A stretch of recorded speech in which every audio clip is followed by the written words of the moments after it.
Obrigada, Patrícia, pelas informações. E foi pedida a prisão dos prefeitos de Vespasiano e São José da Lapa, em Minas Gerais. Bom dia, Saulo Zorcotti. Eles foram indiciados por desvio de recursos públicos? Foram sim, Patrícia. Bom dia a você e a todos. Segundo as investigações, entre janeiro de 2013 e março de 2015, houve o pagamento irregular de cerca de R$700 mil pela Prefeitura de Vespasiano e cerca de R$112 mil pela Prefeitura de São José da Lapa a um poço de combustíveis situado em Vespasiano, na região metropolitana. Além dos prefeitos, outros 5 servidores públicos foram indiciados, o dono do posto, 2 pessoas também ligadas ao empresário. A polícia pede a prisão de todos eles e o afastamento dos cargos públicos. Voltamos à redação do Fala Brasil. Obrigada pelas informações. Os estados pedem ao governo para antecipar a campanha de vacinação contra a gripe H1N1. A repórter Tainá Falcão tem mais informações para a gente, né, Tainá? Qual que é a postura do governo até agora? Vai depender também de cada estado para antecipar essa vacinação? Como é que vai funcionar isso? Oi, Roberta, bom dia para você, bom dia a todos. Olha, essa foi uma decisão tomada com base nos números, de casos de mortes envolvendo H1N1, que subiu consideravelmente do ano passado para cá. No Brasil, este ano, foram registradas já 46 mortes, 38 só em São Paulo. Por isso, o governo do estado de São Paulo e também de Santa Catarina, onde 3 mortes foram registradas, decidiram entrar em contato com o Ministério da Saúde e pedir a antecipação do período de vacinação.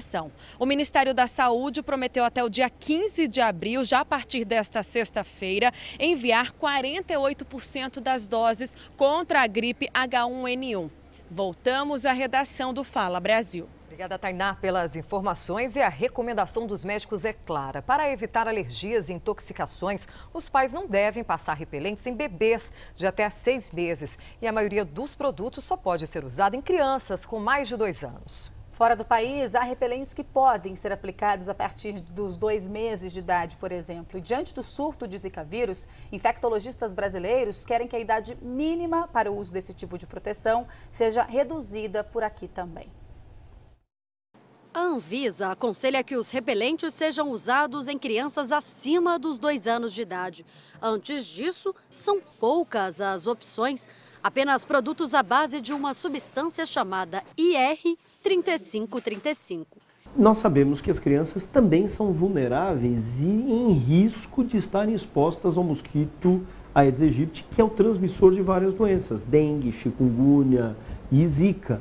Então, nada mais certo do que fazer como alguns países, como por exemplo os Estados Unidos, que têm a sua liberação para algumas substâncias como o DET e o IR3535, que são produtos que poderiam ser usados nas crianças a partir dos 6 meses de idade.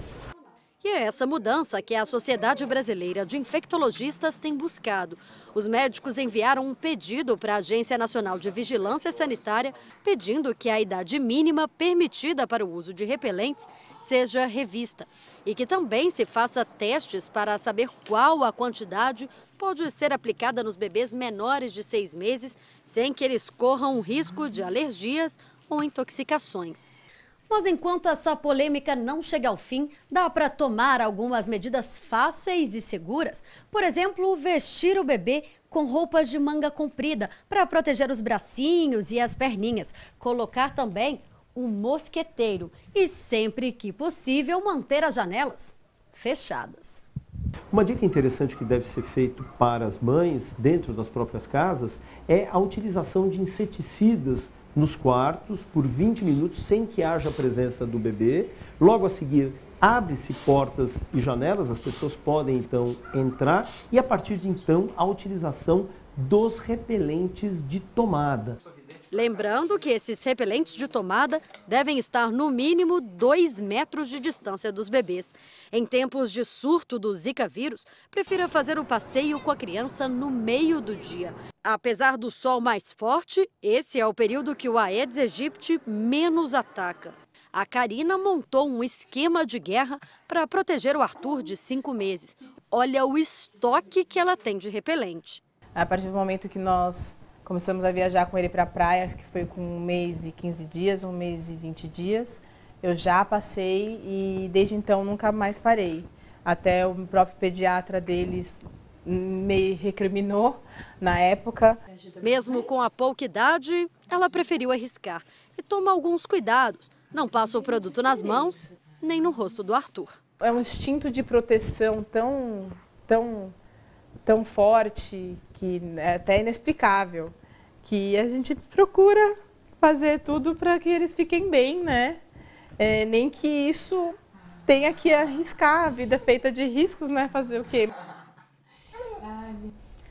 Bom, as queixas contra associações de aposentados aumentaram mais de 300% só no estado de São Paulo, segundo o Procon. O problema é que elas cobram taxas para prestar um serviço que não entregam. Depois de receber várias correspondências, Maurícia procurou a empresa que fez a proposta de revisão da pensão que ela recebe.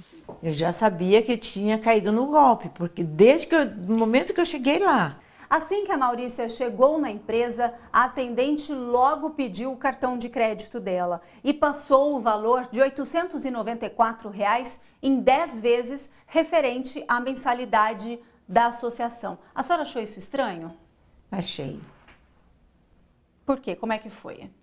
Eu achei estranho porque eu falei para ela que eu não tinha direito e ela falou que eu tinha, que você ia deixar tudo aquilo ali para o governo. Os especialistas alertam. Cuidado, esse é um golpe que está crescendo. As empresas cobram mensalidades e não prestam nenhum serviço. Passa-se 1 ano, 2 anos, 3 anos, 4 anos e a sua aposentadoria não foi revista. Maurícia conseguiu o dinheiro de volta, mas no Rio de Janeiro, este militar da reserva caiu num golpe pelo telefone. Na ligação, um homem diz que o aposentado precisa pagar uma taxa para liberar o benefício. Consegui. Qual foi o valor? R$ 999,50. A longa espera pelo benefício da Marinha acabou em uma verdadeira dor de cabeça. Para mim foi uma lição triste, né? Tem que ficar atento, né? A manifestação contra a morte do menino Rian Gabriel, de 4 anos, terminou com violência no Rio de Janeiro. 2 ônibus de uma estação foram incendiados e destruídos. O alvo dos bandidos foi esta casa da Zona Sul de São Paulo. O dono e a mulher dele conversavam na calçada com outro casal quando 2 ladrões chegaram. Armados, eles colocaram as vítimas numa sala quando um terceiro suspeito apareceu. Enquanto um ameaçava as vítimas, os outros 2 roubavam dinheiro e joias. Não, as vítimas informou que a todo instante estavam com a arma apontada para a cabeça. Um vizinho chamou a polícia que cercou o local. 2 bandidos tentaram fugir pelos fundos e foram presos na rua de trás. O outro subiu no telhado e atirou 2 vezes contra os policiais que não revidaram, porque não quiseram correr o risco de atingir os vizinhos que estavam nas janelas. Em vez disso, eles subiram no muro e renderam o suspeito. Com os bandidos, a polícia encontrou 2 revólveres, joias e dinheiro. O dono da casa disse à polícia que dos R$ 4.200 encontrados com os assaltantes, somente R$ 1.000 eram dele. A polícia vai investigar agora se eles já tinham praticado outros assaltos. Um casal foi feito refém dentro de casa em São Paulo. A polícia foi chamada por um vizinho e conseguiu prender os ladrões. O alvo dos bandidos foi esta casa da Zona Sul de São Paulo. O dono e a mulher dele conversavam na calçada com outro casal quando 2 ladrões chegaram. Armados, eles colocaram as vítimas numa sala quando um terceiro suspeito apareceu. Enquanto um ameaçava... Tá, e a gente viu, na verdade, uma reportagem que não era aquela onde a polícia conseguiu prender os ladrões que fizeram aí reféns moradores numa casa. Os vizinhos, inclusive, foram quem chamaram, né, a polícia. Daqui a pouquinho você assiste essa... A polícia gaúcha fez uma grande operação contra traficantes que vendem drogas perto das escolas. Paloma Poeta, quantas pessoas foram presas? Bom dia. Oi, bom dia para vocês, bom dia a todos. São 17 suspeitos presos no total no interior do estado e também na capital gaúcha, na Operação Anjos da Lei, uma operação da polícia que visa acabar com pontos de tráfico de drogas próximos a escolas. Essa operação já vem acontecendo há 5 anos e nesse período mais de 670 suspeitos já foram presos. Acontece que essa é a primeira vez que essa operação, as prisões acontecem simultaneamente em todas as regiões do estado, ou seja, uma mega operação. Os parabéns para a Polícia Civil. Voltamos à redação do Fala Brasil.